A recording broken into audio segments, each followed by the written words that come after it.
Boa tarde, Ribeirão. Boa tarde, telespectadores do Canal Mais. Os telespectadores do Canal Mais, hoje, vão ter várias entrevistas importantes, elucidativas e de utilidade pública. Vamos ter o Dr. Alexandre Cruz, que é diretor da Saúde Mental de Ribeirão Preto, Dr. Álvaro Gradim, especialista muito profundo na área de alergia e de pulmão e tantas outras coisas.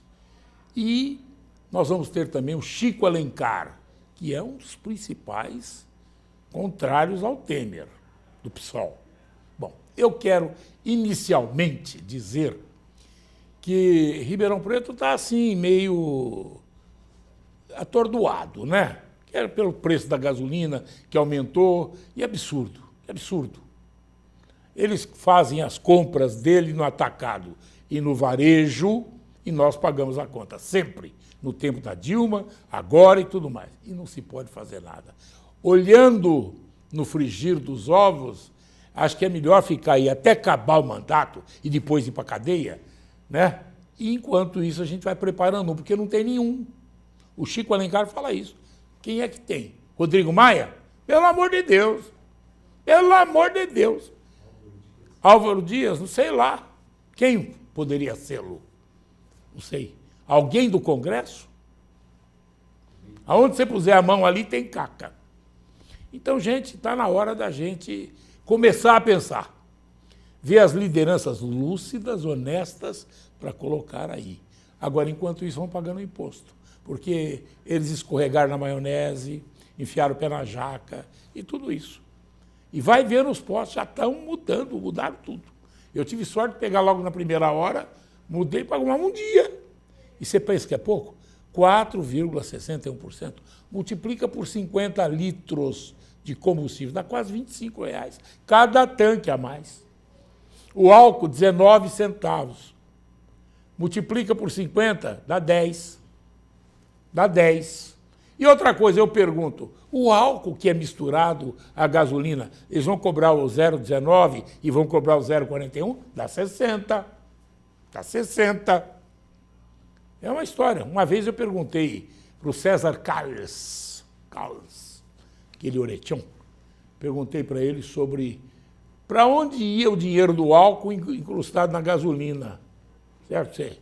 Você não paga o preço da gasolina, você põe o álcool, que veio substituir o chumbo tetraetila, que era antidetonante e cancerígeno. E ele disse, é uma questão de composição de preço. No lado deles é composição de preço, no lado nosso é tungada. É tungada. Pelo amor de Deus, gente, não dá. Você paga mais imposto de renda, eles fazem lá as leis para isentá-los. Agora tem o relator de uma comissão lá que está fazendo a questão do refis, está fazendo lá o relatório do refis, e está dando isso, mais aquilo, né? Aí foram ver, ele está devendo não sei quantos milhões para a Receita. Ele vai querer, né? De graça, meu. De graça está caro. Entendeu? É isso. Infelizmente é isso. Você pensa, eu não tenho carro. Você não tem carro? Só que o ônibus, ele paga. Outra coisa, a mobilização da alimentação para o supermercado, do viajante e tudo mais, isso incide no preço. Então, gente, não tem. Alguém paga o almoço. Olha para o espelho e você vai ver quem. Olha para o espelho que você vai ver quem. Bom, eu quero falar uma outra coisinha só de Ribeirão Preto, rapidinho. Gente, nós estamos tendo muitas pessoas morrendo em acidentes de moto, quebrando carros nos buracos. Enquanto isso, nós temos os fiscais da prefeitura tomando conta do cidadão pobre coitado que está aí num desespero, atazanado, vendendo goiaba na área central, quadrilátero central. Não seria bom pegar esses fiscais, momentaneamente, tudo bem, é lei, vamos cumpri-la. Mas, emergencialmente, o que é mais importante? Verificar os buracos em que o povo está morrendo ou segurar a goiaba, o bicho da goiaba que está aí na Praça 15? Hein? Quem manda fazer isso tem bicho de goiaba na cabeça. Só isso.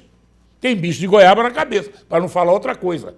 que ao invés de circunvolução cerebral, tem circunvolução intestinal. Finito. Está falado. Vou conversar com meu amigo, o doutor Alexandre Cruz, que é o coordenador da saúde mental de Ribeirão Preto. Boa tarde, doutor. Boa tarde, Morendini. Depois eu tenho o doutor Álvaro Gradin, hein? E depois o Chico Alencar, lá de cima, e chispando fogo. Bom, doutor Alexandre Cruz, nós falamos outro dia sobre o problema de depressão, certo? Que essa situação toda de impostos, econômica, etc. está derrubando todo mundo. Derrubando. Você vê as ruas, quase não tem, só tem movimento na hora do trabalho cedo, na hora do almoço e no final do expediente. Sábado e domingo, pasmaceira. Só vai a molecada na rave e olha lá, só se tiver boca livre. Né, doutor? Porque está uma situação difícil. Muitos suicídios, jovens. Eu falei com o CVV aqui, com o pessoal do CVV me contou que está uma situação problemática. Estão atendendo a base do Brasil todo, hein? Assim, da nossa região, macro-região, mais de 100 pessoas por dia que procuram o CVV para ter um ombro amigo. Doutor, e o senhor lá, está sentindo isso? Estamos sentindo muito. A preocupação da gente é tanta que nos unimos ao Dr. Marco Aurélio, que é um professor da Faculdade de Medicina, no sentido de tentar levantar o número de suicídios nessa região, porque está aumentando. Acima do previsto. Está acima do previsto. A região industrial, que é a região próxima de Sertãozinho, é uma região bastante atingida, provavelmente por causa da questão do desemprego. E tóxicos também, né, doutor? E tóxicos.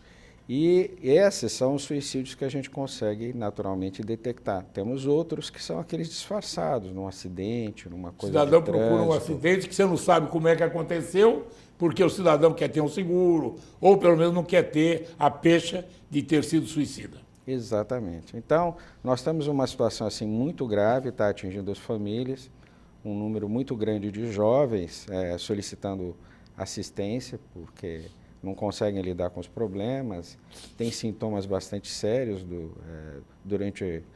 na escola, ou mesmo em outros lugares, em casa mesmo, e, enfim. A tendência, acredito, é a situação se agravar. No idoso, então, nem se fala, né? O idoso também.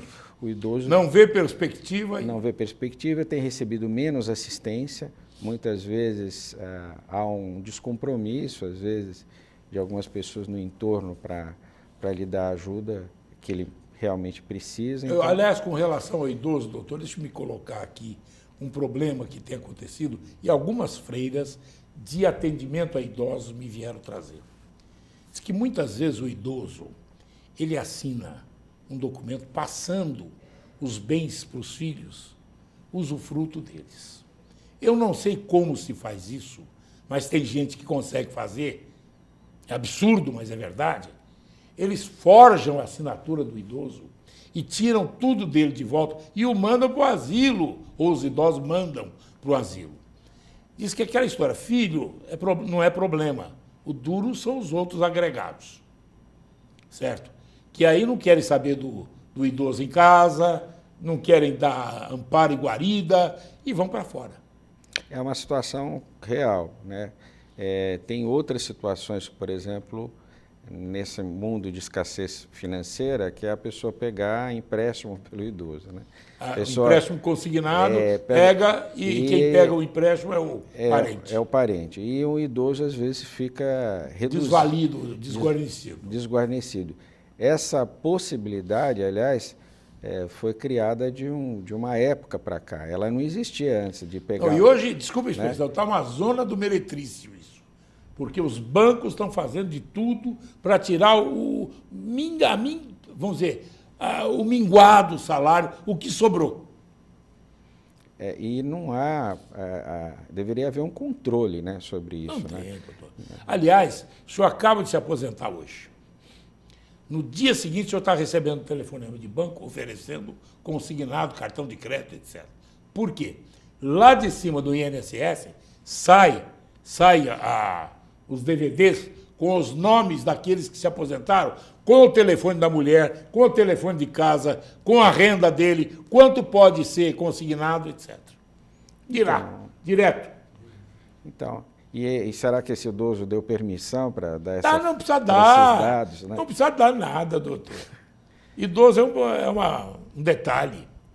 É um absurdo isso. Agora, doutor, com relação ao jovem, o que está faltando para o jovem, doutor? Eu acho que essa perda, né? Primeiro, essa crise institucional e moral que nós estamos vivendo no país, né?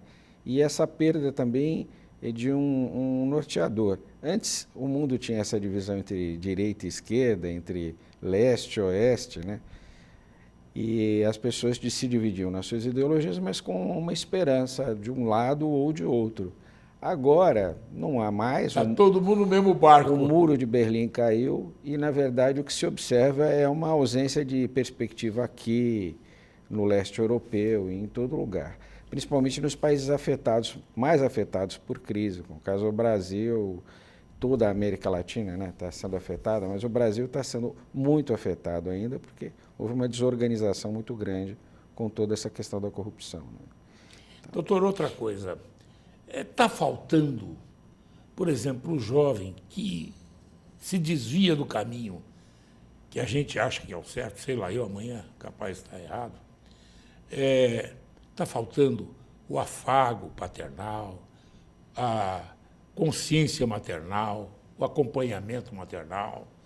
Os pais estão buscando dinheiro fora para poder sobreviver, porque hoje as opções de vida são muitas, e aquele que não tem o X, que é considerado padrão, é considerado mau pai, é considerada má mãe, etc. Tal. É isso, os pais estão precisando lutar arduamente para conseguir sustentar os filhos. Agora eu quero lembrar uma outra coisa. Há alguns anos atrás, os pais também ficavam trabalhando até tarde para sustentar os filhos.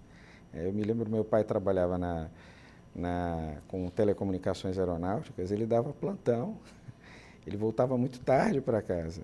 Então, e hoje há uma coisa assim, se cobra mais, né? Dos pais, eu acho que é importante cobrar, mas é quase como se o pai devesse ficar em casa e ao mesmo tempo devesse trabalhar e devesse ao mesmo tempo sustentar tudo isso. Então os pais ficam divididos, os filhos... Principalmente passam a ser a desculpa.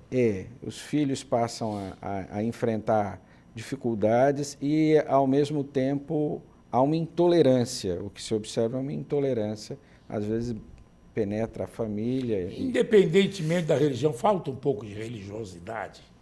Falta. Agora, eu gostaria de chamar a atenção que para o conceito de anomia de Durkheim, né?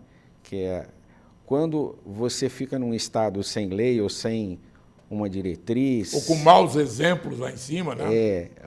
Há uma tendência a surgir algum tipo de fanatismo, algum tipo de fundamentalismo que termina drenando uma parte dos esforços das pessoas. Nós ainda não enfrentamos esse fundamentalismo arraigado aqui no Brasil.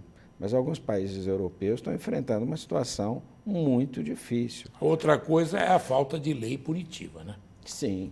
Esse é o pior exemplo que tem. Os lá de cima fáceis não são punidos. É um outro tipo de anomia, né? É verdade.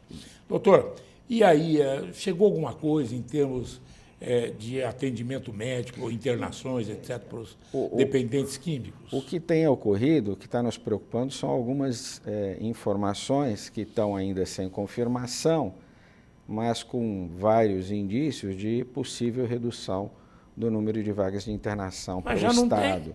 Então, já não temos. O volume é escasso. O problema social tem crescido nas ruas, a população tem visto. Então, se ocorrerem novas reduções, em acontecendo algo assim, nós vamos ficar numa situação ainda mais difícil do que estamos, né? Há, em tudo, visões de prioridade. E, na verdade, nós temos muitas prioridades em saúde, e um dinheiro e um cobertor curto. Então, é visível que algumas situações possam ser enfrentadas, mas eu vou alertar ainda para o que está ocorrendo. Algumas questões relacionadas ao uso de drogas estão fugindo ao controle, né? Nas casas, a vida das pessoas está fugindo ao controle. O pai está levando o filho para fumar maconha no fundo do quintal? Quem viveu, por exemplo, a Vila Tibério de 10 anos atrás, de 15 anos atrás, ainda via as crianças brincando nas ruas com seus velocípedes, suas bicicletas e os pais sentados nas calçadas. Agora as pessoas estão entrando para dentro de casa e se trancando. Então, a vida social está mudando. Nós estamos enfrentando uma situação crítica aqui na cidade. Essa situação jornal recente, com várias páginas falando sobre o crescimento do uso de tóxicos e crack nessa região, e uma situação dramática que nós vamos ter que enfrentar, a sociedade como um todo vai ter que pagar essa fatura. É muito difícil essa situação, então se nós não pudermos contar com alguns elementos que freiem um pouco essa escalada, eu temo pela segurança dos nossos filhos e dos nossos netos. Doutor, muito obrigado ao senhor. Vamos voltar mais vezes para falar aqui e orientar o pessoal. Eu tenho trazido o pessoal do CVV. Quem sabe um dia a gente faça seria uma muito conexão. Bom conversar, seria muito certo? bom. É importante isso. Porque eles estão recebendo de fora as informações e o jovem fala ou por internet ou por telefone. 141. Eu estimo que nós tenhamos um aumento da ordem de 30% a 40%. Até mais. Né, de 2 anos para cá. Bom, eu quero trazer o senhor aqui, porque eu confio no senhor, como diretor da saúde mental, sempre deu bons frutos. Muito obrigado. Muito obrigado, senhor. Muito obrigado pela Depois confiança. do intervalo, doutor Álvaro Gradinho, você está pensando que você está aí com falta de ar? Você está achando que é o quê? Às vezes você pode pensar que é infarto. Você pode pensar, não, é ácaro. Pode ser ácaro, pode ser outra coisa, pode ser uma alergia. Quando nós tínhamos queima da cana, isso daí era o principal. Fuma! Para você ver o que acontece. Depois do intervalo eu venho falar. Restaurante Napoleão. Nosso almoço conta com a opção de self-service, com uma grande variedade de opções quentes e saladas, e suco à vontade. Temos também opção de prato feito e quilo. Fazemos marmitas para atender todas as famílias, além de nosso kit feijoada, que é uma delícia. Marmitex com diferentes tamanhos e valores para atender a todos. Nossa refeição chega quentinha no conforto da sua casa. Fazemos planos de pagamentos quinzenal e mensal. Venha nos conhecer. Temos opções diferenciadas para a sua empresa. Rua Doutor João Guião, 912, na Vila Virgínia.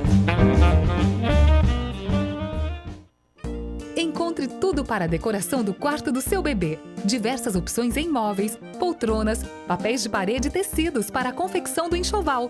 Tem ainda artigos de cama, banho, moda bebê e peças exclusivas, além de uma linha de lingerie para as mamães. Prepare a chegada do seu filho com muito carinho e estilo. Tuti Bebê, Avenida Braz Olaia, Acosta, 231.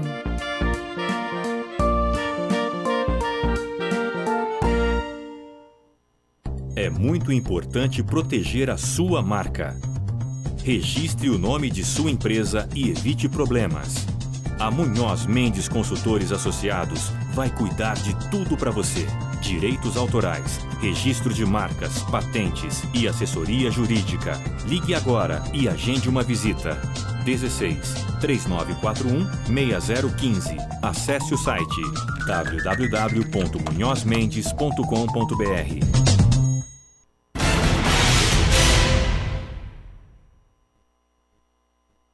Doutor Álvaro Gradinho, especialista em pneumologia, em questões de alergias e tantas outras coisas. Boa tarde, doutor. Boa tarde, Morandini, boa tarde aos seus ouvintes. Bom, o senhor me perdoe, mas eu não me canso de trazê-lo aqui, porque está na hora, é o frio que está aí, os idosos, as crianças e todos nós estamos com problemas. Não tenha dúvida. Nós não estamos acostumados nem preparados para essas mudanças climáticas. E mais ainda, né, que nós não temos uma sequência progressiva de invernização, vamos falar. Quer dizer, não há um resfriamento progressivo, é um processo meio brusco. De repente nós temos uma temperatura que vem de uma certa maneira e a gente, de repente, cai na outra. De outro lado, os nossos cuidados domésticos que não estão preparados para enfrentar esse frio. Guarda o cobertor dentro do... Guarda o cobertor, guarda o paletó lá dentro, guarda a malha dentro. Quando chega nessa época, tira. E lógico, ali dentro os fungos, tudo aquilo ali, ele se proliferou e nós não tomamos aqueles cuidados devidos, pendurar lá no sol, deixar tomar um pouquinho, para fazer sol um mata. Exatamente, o sol é um processo, é um ótimo esterilizante do meio ambiente. Assim como a gente pede, abra a janela da sua casa de manhã, deixe o sol entrar, deixe o ar entrar, para que haja uma mudança. O sol da manhã, só o da tarde também. Mas principalmente o da manhã, né? E se puder, se não der o da tarde, se o sol não bater de coisa, usa o da tarde. Mas é importante que a gente tenha esse processo de troca de ar, de troca de calor ali com aquele cômodo, no sentido de ajudar a reduzir o número de ácaros e outros poluentes que possam... A presença de cães em casa também dão problemas? Vê bem, o cão, o gato, etc., eles trazem também a possibilidade de aumentar os processos alérgicos, pela própria condição deles, por mais bem cuidado que seja. Agora, hoje é difícil você falar para uma pessoa, você não pode ter cachorro por isso. Ah, mas o cachorrinho está lá dentro de casa, é companheiro do meu filho.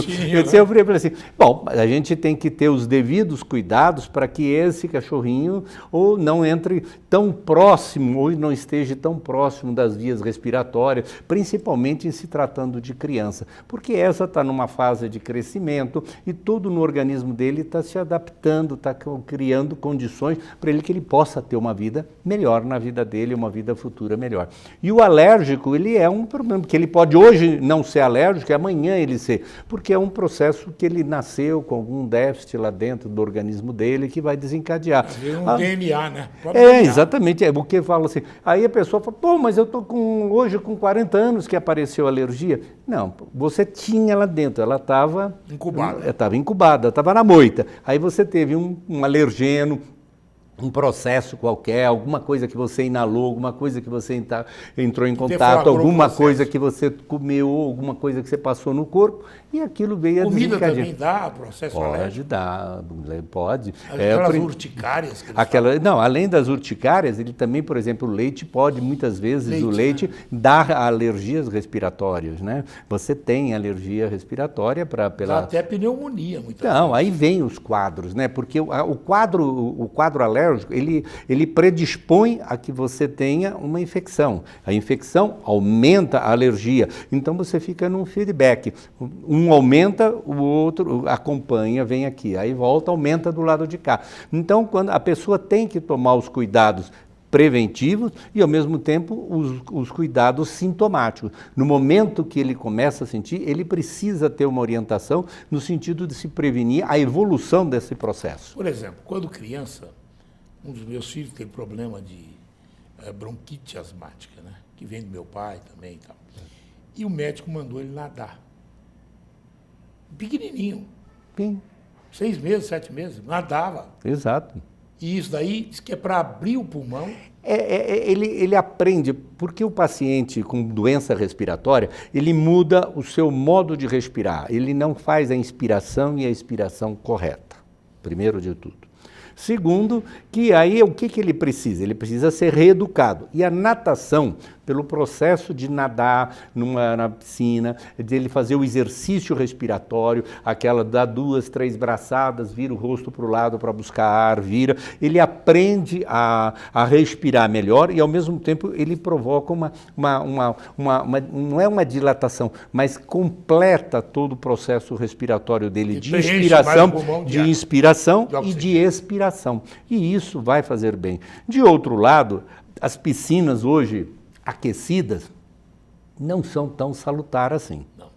Por quê? Porque se a alergia é uma reação de vasodilatação, quer dizer, ela provoca um aumento das paredes internas do aparelho respiratório por vasodilatação no processo alérgico, se você entra em contato com o calor, com uma coisa quente, fazendo um exercício, porque por mais que a pessoa fale assim, eu nado devagarzinho, etc., mas esse exercício vai aumentar a sua temperatura interna do corpo. E isso não é bom que ele tenha aquilo do ponto de vista da alergia.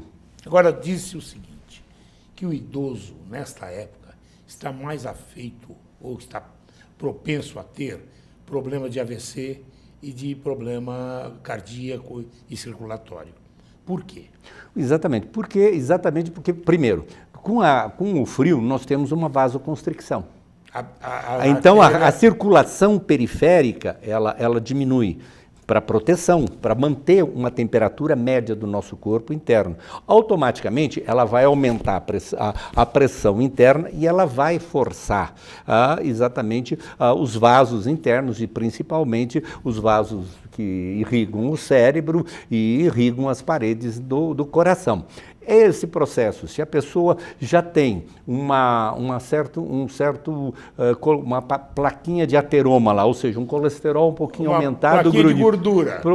Exatamente, uma gordurinha na parede do vaso. Calcificar. Exatamente. E aquilo, o que acontece? Com o aumento da pressão, ele vai diminuir o aporte de sangue no cérebro e ele pode desencadear, ele pode ter uma isquemia, ou mesmo, se for o caso, se for um aumento muito grande de pressão, ele tem um processo hemorrágico e é o AVC hemorrágico. Então, nessa época, tem que verificar direitinho a pressão. Tem que cuidar. E ao médico. Exatamente, o controle periódico da sua pressão arterial, fazer o uso dos remédios que tenha que ser usado corretamente, evitar algumas coisas, né? Quer dizer, o hipertenso, ele tem sempre que ter um pé na frente com comida salgada.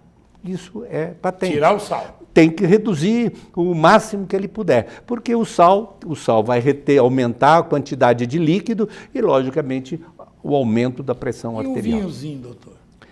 O vinhozinho, se ele for um bom vinho, sim, acompanhado de uma boa refeição, sim, aí reduzido também não é tomar um tonel, mas é tomar uma garrafa dividido com a família, tal, a sua tacinha de vinho, não vai fazer mal. Um bom vinho, lógico, e falo mais uma vez, evite vinhos doces, tome vinho seco, porque doce já está adicionado açúcar, ele já vai aumentar a dosagem de açúcar para ele, não é salutar. Outra coisa, nós estamos comentando aqui da crise está geral.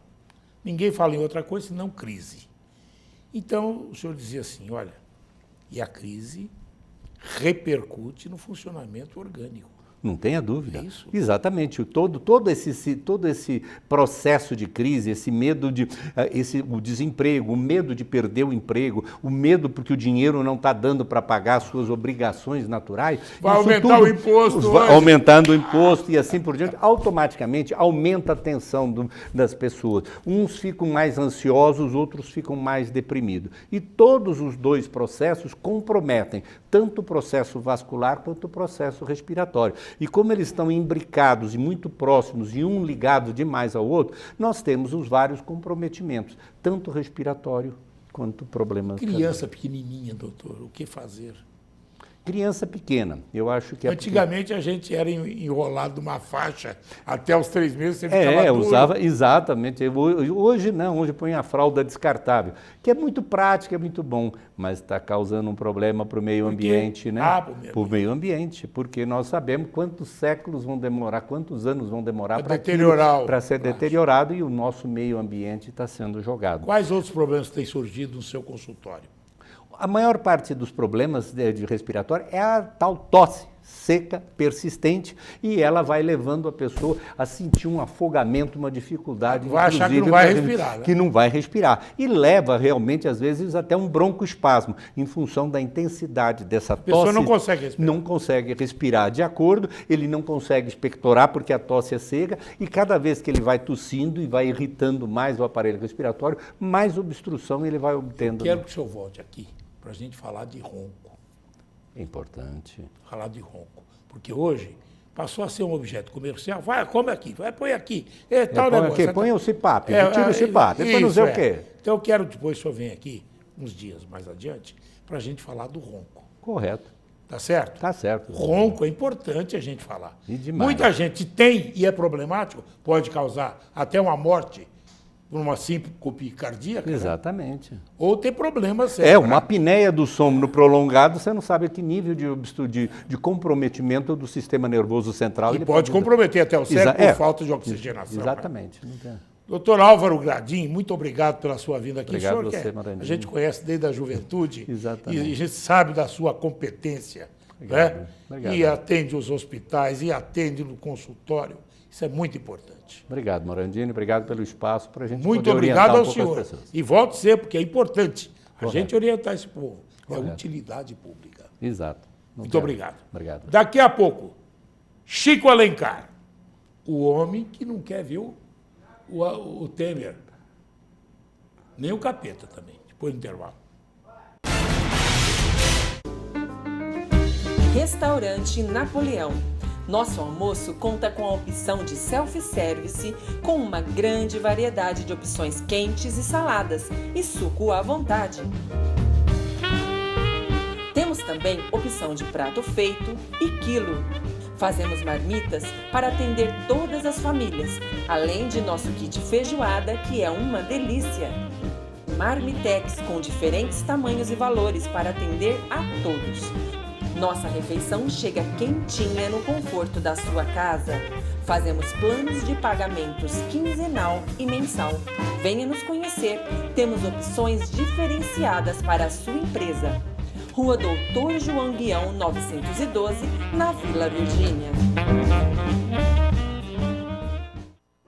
Encontre tudo para a decoração do quarto do seu bebê. Diversas opções em móveis, poltronas, papéis de parede e tecidos para a confecção do enxoval. Tem ainda artigos de cama, banho, moda bebê e peças exclusivas, além de uma linha de lingerie para as mamães.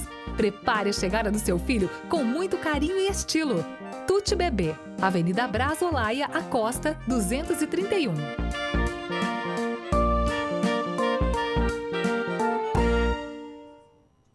É muito importante proteger a sua marca. Registre o nome de sua empresa e evite problemas.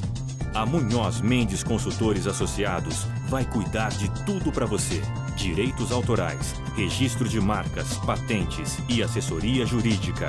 Ligue agora e agende uma visita. 16 3941 6015. Acesse o site www.munhozmendes.com.br.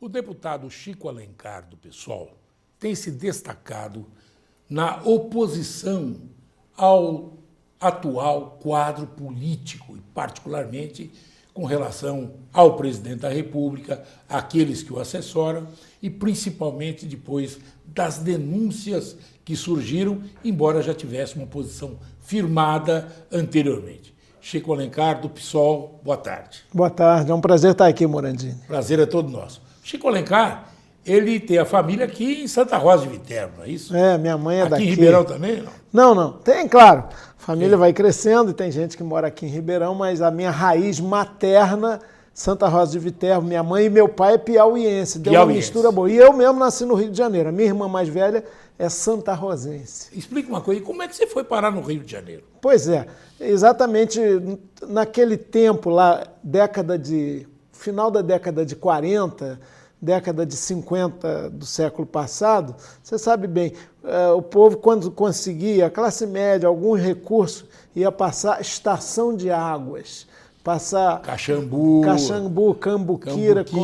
E lá, o meu pai, nordestino, já radicado no Rio, funcionário público, já seu quarentão, ele encontrou uma jovem de olhos claros, aqui do interior de São Paulo, que é a minha mãe, que estava lá com os pais dela, e o neguinho mandou um papo em cima dela, gostou da filha da madame, tem um samba lá no Rio muito bom do Salgueiro que fala disso, e o neguinho gostou da filha da madame, que nós tratamos de Sinhá, a Sinhazinha também gostou do neguinho, mas o neguinho não tinha dinheiro para gastar. A madame tem preconceito de cor, mas não pôde evitar esse amor. Seu pai era escurinho? Era mulato, né? Mulato. E piauiense, nordestino, deu essa coisa aqui. A minha mãe nunca perdeu a raiz santarrosense. Ela vivendo no Rio, né, um pouco assustada com a metrópole, mas todas as férias ela vinha para cá, para Santa Rosa de Viterbo, e a minha infância, no período mais gostoso das férias escolares, eu passei aqui. Então tenho amigos de infância, e agora, no sábado, Morandi, me permita, eu vou ficar muito emocionado porque vai ser a 4ª edição do concurso literário que leva o meu nome, Chico Alencar, lá em Santa Rosa de Viterbo. Chico Alencar. Eles abrem para todo mundo que quiser escrever crônica, poesia, a partir de um tema lá, é da Fazenda Amália aos dias atuais, Santa Rosa. Família Matarazzo. Exatamente. Né? Aí tem lá os inscritos, vai ter a entrega dos prêmios e eu vou estar lá com muito prazer. Chico Alencar, você é escritor também. Pois é por isso mesmo. Eu sou, na verdade, professor, estou exercendo o mandato de deputado. Por quantas vezes? Livros, vamos primeiro, eu tenho 32 livros publicados. 32? A minha formação é história, né? Tenho os livros de história, e tenho livro infantil, fábulas, e tenho livros de análise. Inclusive o último é de 2013, sobre os movimentos de 2013, A Rua, a Nação e o Sonho. E agora 2 jovens jornalistas resolveram fazer minha biografia. Eu falei, deixa eu morrer, gente. Não, lançaram agora, chama Caminhos de um Aprendiz.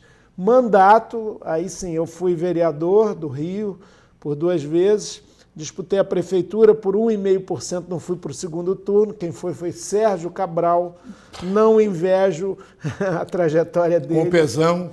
Pois é. E depois... Foi nessa eleição dele, né?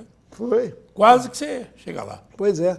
Depois eu fui deputado estadual por um mandato e estou no meu 4º mandato de deputado federal, sempre com campanhas muito baratas, não tem grupo econômico por trás, tem ideias, causas, isso que é pouco comum na política, infelizmente. Chico, e nestas andanças políticas, o pessoal hoje está descrente, está olhando para baixo, ele não está assim tendo um horizonte que se descortine. Há luz no fim do túnel que não seja um trem?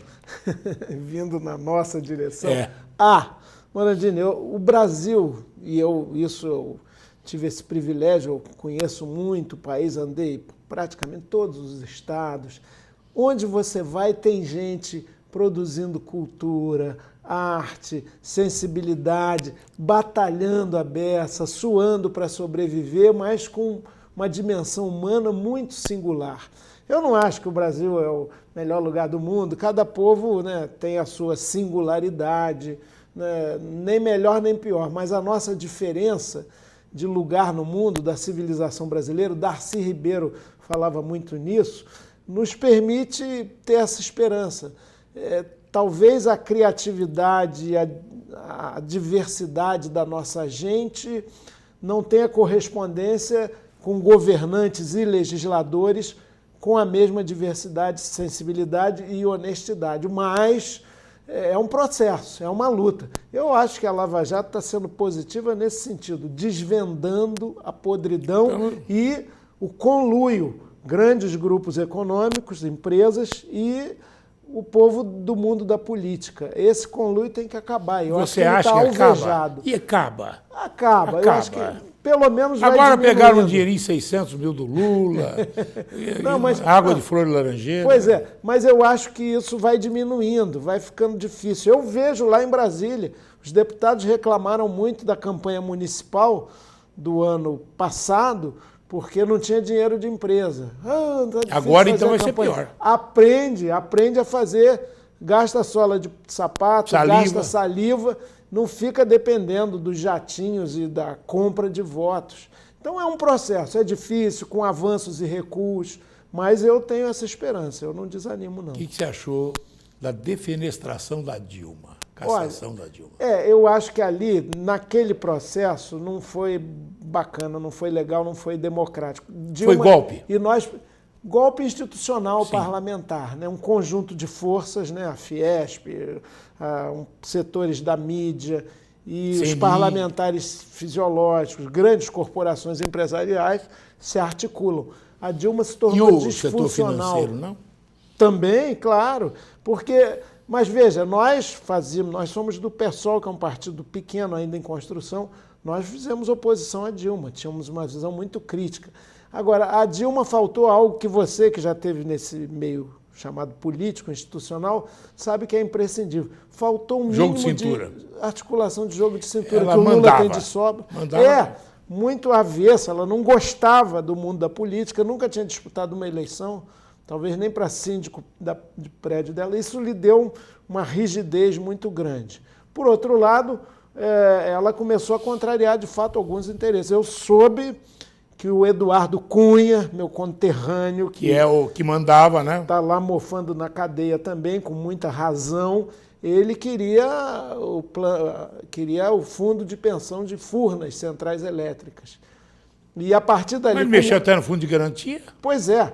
Então, como ela segurou isso, não que não tenha sabido e nem participado de outros esquemas aí em que, armações, né? O PT se envolveu, mas ela segurou ali, aí comprou essa inimizade. Não que devesse ceder, mas se você não tem uma força social de mudança, uma mobilização popular, para enfrentar esses esquemas do poder é muito difícil. Bom, então... Aí, veja bem, pedalada fiscal. Como disse o Delfim Neto, falou pedalada fiscal desde Dom João VI tem no Brasil. Aqueles arranjos contábeis. Pega um vereador aqui no fundo de um bairro, de uma cidade, etc. Agora, uma outra coisa. Veja, eles estão querendo caçar o Temer. Tá bom. Ele tem mais um ano e pouco de mandato. E vai bagunçar o coreto. Porque aí quem vai para lá? O Rodrigo, né, que é o presidente da Câmara Federal, certo? E eu pergunto, como é que vai se fazer? Aí depois, não, vamos eleger o outro pela Câmara. A Câmara, você sabe como é que está. Poucos se salvam. Então, não seria melhor segurar um pouco, depois tirar todo o tipo de salvaguarda que tem, e quando sair, prender todo mundo? Morandini, eu concordo com você até um determinado ponto. Eu acho que tem que tirar todo mundo, mas o quanto antes. Isso significa você estabelecer as eleições gerais. Padilhas, etc. Vai para casa, Padilha. As eleições gerais. Você acha melhor? Antecipar. Essa proposta é até do Fernando Henrique, até do Caiado, tem falado nisso. Por quê? O poder instituinte numa república é do povo, e quem que às vezes vota mal. Votar em quem, pô? Não, aí vai abrir o leque. Votar em quem? Tem gente que serve, tem. É escolher votar no Bolsonaro? Não, evidente que não. Não. Eu acho que o cenário é a tal transição, né? O interregno.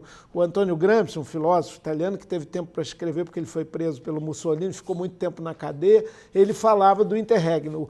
O velho, podre, o degenerado ainda não acabou de vez e o novo ainda não se constituiu. Então nós estamos vivendo no Brasil nesse interregno. Aí dá um Michel Temer. Mas olha, chegou a denúncia lá, tão robusta, aquele papo, né, sinistro, como dizem lá no Rio, dele com Joesley no escurinho do Palácio do Jaburu. Você dizer, lhe dando essa missão, que não tem que investigar nada, porque não querer o afastamento temporário do Temer é dizer que não tem que investigar nada. Eu não consigo, eu acho que seria uma negação do meu próprio mandato. E aí abre-se um novo quadro. O Rodrigo Maia, que eu também conheço bem, a turma lá do Rio, e ele vai ser também uma tragédia. Ele fala assim, eu sou mais conservador que o meu pai, que é o César Maia, que já foi de esquerda, depois foi para o PFL. Ele disse assim, a culpa é dele que me mandou estudar nos Estados Unidos, eu fiquei fascinado pelo mercado financeiro. Nasceu no Chile, no exílio do pai. Então, olha, ainda assim é um patamar novo de contradições e a luta pelas diretas e pela eleição geral tem que continuar. Fora da decisão popular, que muitas vezes erra também, não há salvação. Outra coisa, Temer cai? Olha, isso está imprevisível. Dia 2 de agosto? Não, no dia 2 talvez ainda não, porque talvez não tenha nem a votação no dia 2. Mas há essa possibilidade. Eu não afirmaria, seria enganoso dizer, não, já temos os 342 votos, mas o governo dele é muito frágil e novas denúncias podem ser a bala de prata. No meio desse cipoal, quem se salva? Eu não sou juiz. Supremo, etc. Salva alguém? Eu acho que tem uns 20% em cada instituição dessa que são incorruptíveis, que são independentes, emancipados, em maior ou menor grau. No mundo da política, no mundo do parlamento ou dos governos, aí a corrupção é maior, né? Mas também não vamos dizer que no judiciário não tenha quem venda sentença, quem faça suas armações, mesmo nas altas esferas. Isso tudo, o bom é que tudo isso agora está sendo investigado. Aclarado. Isso é muito positivo. Eu acho que a liberdade do Ministério Público, da Justiça e da Polícia Federal, reconheçamos, os governos do PT não controlaram, como outros, a Procuradoria-Geral da República. O Temer já começou não indicando mais votado para Procurador-Geral da República. Não é um bom caminho. Chico, muito obrigado por você ter vindo. É um prazer. Parabéns por esse concurso literário com o seu nome merecido. Tá? Obrigado. Quando estiver por aqui, vem aqui, a casa é sua. Com todo prazer, Moreninho. Muito obrigado. Eu que agradeço. Chico Alencar, do PSOL, foi aqui a estrela do dia de hoje. Muito obrigado.